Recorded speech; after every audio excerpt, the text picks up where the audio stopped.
Megan? Hi. Yeah.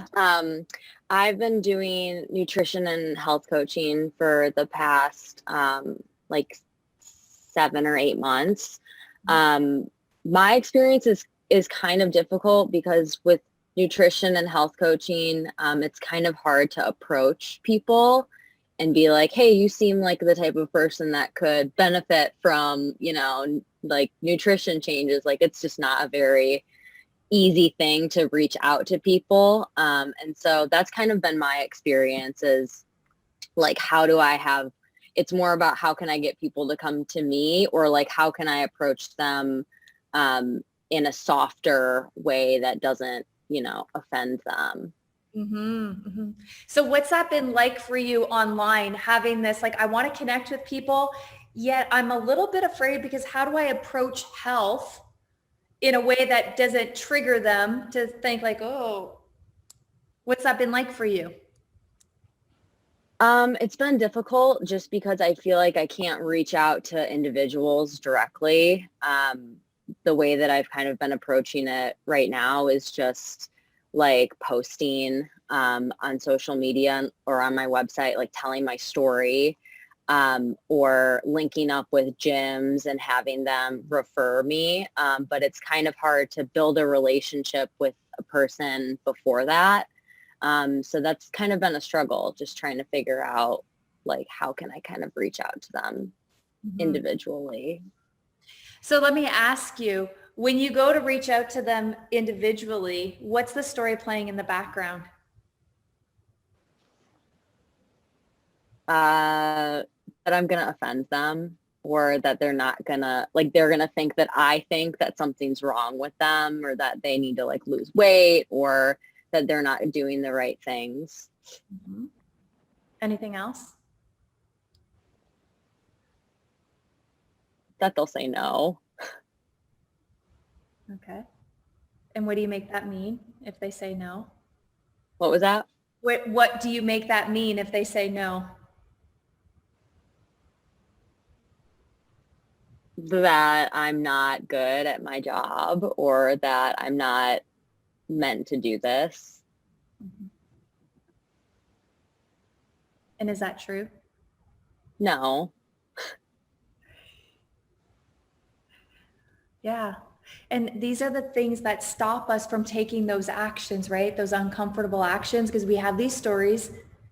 People are going to say no. They're not going to like me. They're going to be offended. All of this stuff is playing in the background. And that has become your reality. And maybe even somebody has said no or been offended, and it almost reinforces your belief. See, they said no, they don't like me, they're offended, and it stops us. Now, I'm just going to help you shift your view on that a little bit, Megan. I read a statistic that you're in the States, right?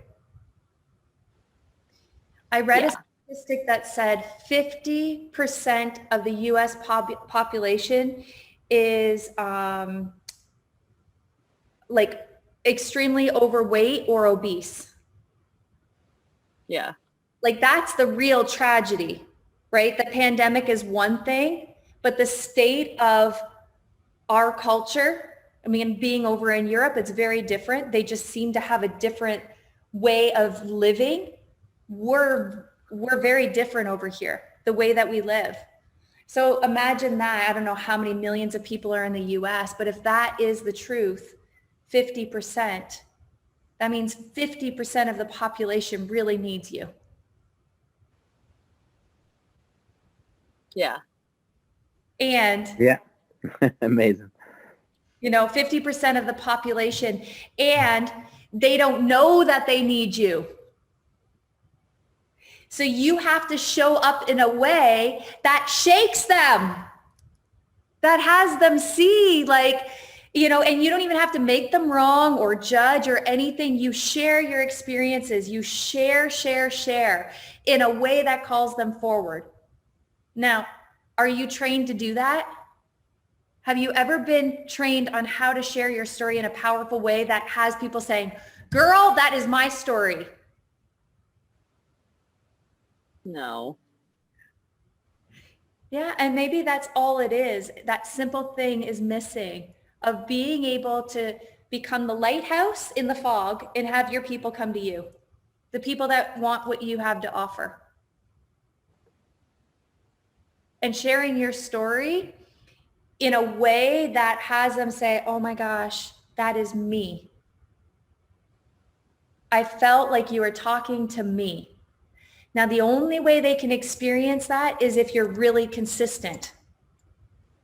But when you have these things playing in the background, I'm going to get a no. They don't like me. They don't want what I have to offer. Maybe I'm not good at my job. That is what's going to stop you every time. Yeah, could you please, could you, for example, maybe, Tina, change that instead of having the image or thinking about yourself, you change it to asking a question. For example, if you go to somebody, they say no, instead of thinking, well, maybe I'm not good enough of saying that, you can ask a question, say, is the reason that's why you said no? Is it because of the money? Is it because of the finance? You ask a question, and then from there you develop the answer. Yeah, Mo, there's a whole system. I'm going to get to that. Sorry. I think we're not there yet, but hang on to that thought, okay? Hang on to that. So what are, sorry, Megan. So what are you hearing in that, Megan? What was that? I said, what we were just talking about, what are you hearing in that? What can you take away for yourself? What's a golden nugget you can take away?